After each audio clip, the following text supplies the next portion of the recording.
talked to the seniors earlier, man, and they wanted me to share this story.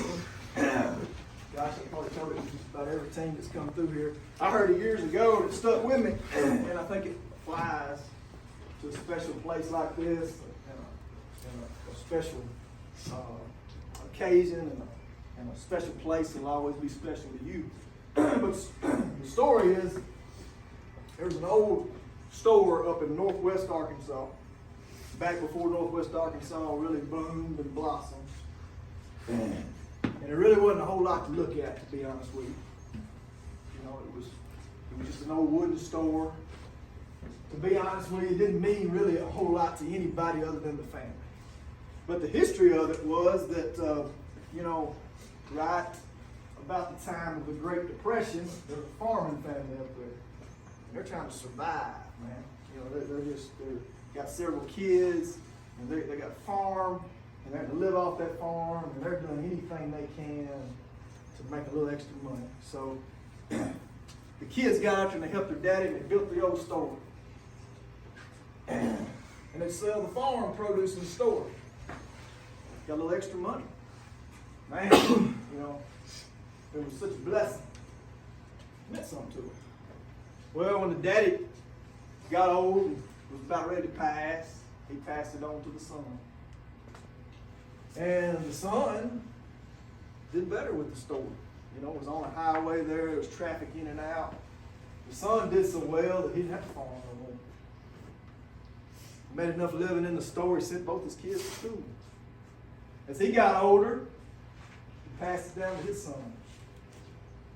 His son had a college degree. His son didn't need the store to survive, but it meant something to him. So he decided he's going to hire some people to work in the store. And there is a difference. Y'all hear me? Yes, sir. There's a difference. So the first kid he hired, high school kid, of course by this time the old interstate had come through, and there wasn't a lot of traffic by, and to be honest with you, that might basically just make even. So the kid's working there one day. Old boy comes in, pulls out a gun, pokes it in his chest, and give me all your money. Kid's like, hey, I just work here. Take whatever you need. Opens the cash register, he gets all the money, grabs him a few snacks, and walks out of the store.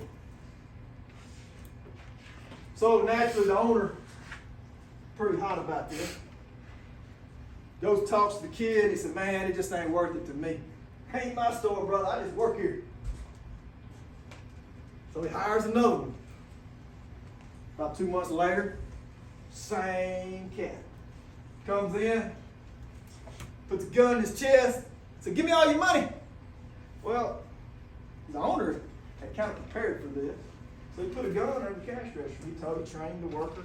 He said, hey, they come in, protect yourself. Don't just let them rob the store. So, when they're working in the store, give me all your money. Hey, I just work here. I just work here. Take what you want. Get all the money, all the snacks, all the food, whatever you want, you take. I just work here. Made the owner really mad now. He talks to the worker and he says, I gave you a gun. I prepared you to protect my store. He said, hey, brother, it ain't worth it to me. I just work here. So he fired him. He said, got to leave from his work. He said, I'll run the store. I own the store. I'll run the store. A couple months later, guess who comes back? Comes back, pulls the gun out, sticks it in his chest. And old boy gets a little misty-eyed. And he said, listen here, man. I might die. I might die. It may be it for me. This may be my last stand in this old store. But you're going to die too. Because I got a gun under this counter. And it's more than a store to me. My grandpa built this store. My daddy worked in this store. He left it to me. This is my damn blame store. I own this store. Guy looks at him like he's crazy, turns around and walks out. Point being, guys, there's a huge difference in a man that works in the store and a man that owns the store. We're fixing to go out there, we're fixing to take that field one last time. Where your daddies played, where your grandpas played, where your brothers, where your friends, where your cousins, where you sweat, where you bled. But you kept alive. You won conference championships out here. You beat the #1 team in the state out here. Yes, sir. We own that store. Yes, sir. They ain't coming in here stealing our dream. Yes, sir. They ain't coming here putting no dang gun in our chest and stealing our dream. Yes, sir. Okay, this is our store. Ain't but one thing left to do. Let's go on the store.